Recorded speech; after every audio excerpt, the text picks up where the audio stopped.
Good day, everyone. We are here at the river.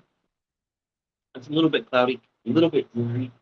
Uh, just saw something surprising. There's actually people in a boat going down the river right now. That's actually kind of surprising. Did not think that would be something I would see today. Quick visual descriptor. I have long brown hair, glasses, black coat, blue overcoat, coffee in hand.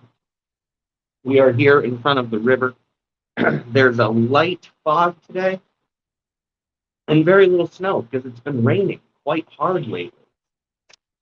At least last night it was, and early this morning, and a good bit of yesterday. So a lot of snow's been washed away. Can't do much about that. I hope you have your coffee, tea, whatever it may be. I hope you're doing fantastic. Get your beverage in hand. You deserve a cuppa. You most certainly have earned many. Oh, a little bit of a difficult topic to discuss. Self-confidence. It shouldn't be a difficult topic to discuss. It should be something that we should just be open about.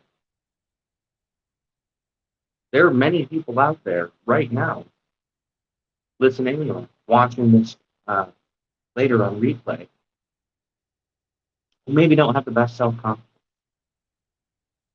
not feeling their absolute best, not feeling like the authority they may be in their craft, in their art.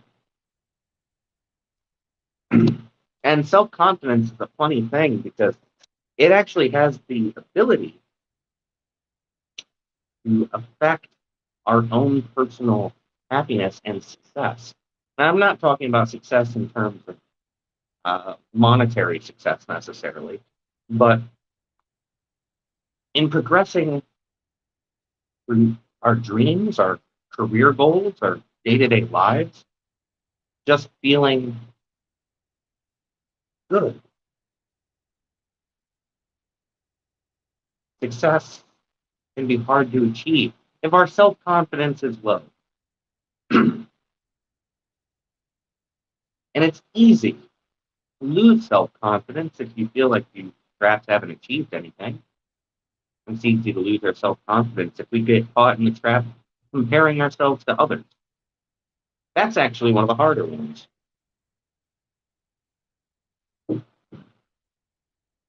I say that from experience, of course, because I too have been in that trap many times, comparing myself to other people, other artists, other creators, and thinking that I had something lacking, that I just wasn't as good.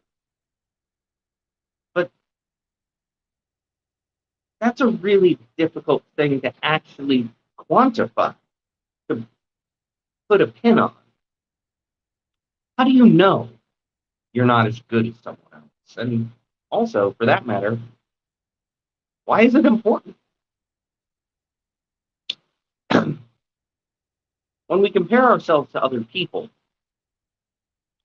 we'll get lost in a downward spiral of ignoring potentially all the difficulties they had achieving what they currently hold. And more than that, we're only looking from the outside. There's a good possibility that all the difficulties, struggles, and work and steps that you're doing could be the absolute same as them. And there's a good possibility that from an outside perspective, your art, your craft, your work might be equivalent to theirs. Now, I'm not saying this is always the case, but what I am saying is a lot of self confidence and the loss thereof comes from our own perspective. And in that perspective, in that way of seeing things, we're not seeing our own value.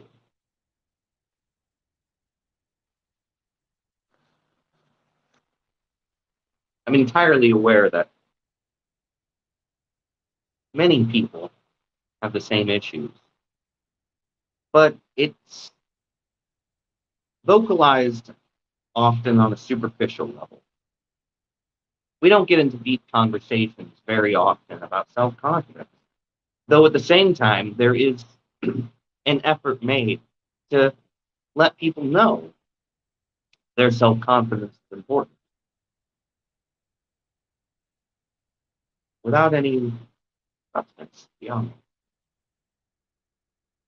So let me just put a couple of things out there. If you found yourself in a place where you don't think you've achieved anything, or your achievements aren't that good, take a moment to make a list. Write down what you've done in your craft, in your art, in your work. If you're a painter, make a list of how many paintings that you finished or started. And then maybe you've been so lucky as to have one shown somewhere. So write that down too. And perhaps you've sold one. Well, write that down too. Perhaps you've gone from painting in the corner of your bedroom to having a specific area of the home that you paint in that's all set up for it. Maybe you have a studio. Write it down. I want you to tally up all your achievements, be they big or small. And I don't want you to tally them up for a score. No, I actually want you to look and see how much work you've done, how much work you've accomplished, how far you've come, and how amazing you are. If you're a musician, just go back to the beginning. Make a list, write down all the songs you've learned, all the chords you've learned. Consider how fast your fingers probably move now. How some things that were hard are now easy. Realize that you've done amazing work. And my fellow writers out there, how much have you written? How many articles, how many books, how many stories, how many poems? How many lines that no one will ever see? You might have tons of work that you don't want to show anyone. But you have it, don't you? In notebooks and in files, hidden away in a little folder on your computer, in notes on your phone, in your Google Drive. Consider how much you've done. Consider the true value of everything you've done. Get where you are now. And take stock of how different the place you are now is from where you started. Trust me.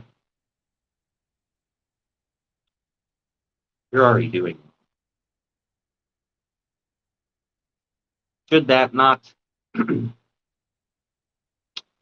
increase your self-confidence, just keep working at it. And just keep reminding yourself that it's not about the big achievements, it's about every little step.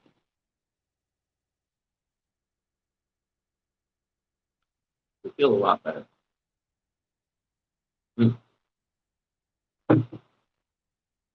Now, one more thing before I get going today. Make sure you get yourself coffee, tea, whatever it may be. You deserve an extra cup of. Do something to wind down for yourself today, even if it's just for 15 minutes, something that's just for you. Oh, chipmunk. Huh. See all sorts of little creatures while I'm out here. Now, this Saturday, March 19th at 11 a.m. Eastern Time, going until 2 p.m. Eastern Time, I'll be hosting the Art of Feeling and Abstract Expression Art Workshop. Depending on where you're joining me from, there's going to be a link somewhere nearby. Consider going over, getting yourself a ticket, joining us, sign up. There are so many creatures out right now. Maybe spring is about to be here. I think we hopeful, right? No matter what level of art experience you have, whether you've never painted before or whether you've been painting for years, the Art of Feeling is a wonderful workshop for you because we are going to be painting with full freedom of our own feelings, working with abstraction and working with expression of movement and moment. We will be fluid, not rigid. There will be, of course, a lesson, a little bit of talk time. We're going to go ahead and at the end of the workshop, well, not at the end per se, but towards the end of the workshop, we're all going to start painting together. We're all going to get a chance to make a painting together. Everyone will have the opportunity to make their own painting. I do have a recommended list of art supplies on the Eventbrite listing and a link there where you could actually go pick some up from my Amazon storefront. But I would like to emphasize again that the only thing you need is something to paint on, something to paint with, some paint, and you, and your feelings. That's all we need. To come together to express ourselves. Now, these workshops are going to be every third Saturday of the month for the rest of the year. So you can sign up for all of them, one of them, as many of them as you like. Do check out the calendar and see if there's a particular date that would work for you. But, of course, you are welcome to come to every single. I hope you have a wonderful day. Whatever the beverage is that you're sipping on, I hope it makes your day wonderful. That's some good coffee. But until I see you all again, be excellent, my friends. Stay awesome. Keep being you. See you all again. Bye.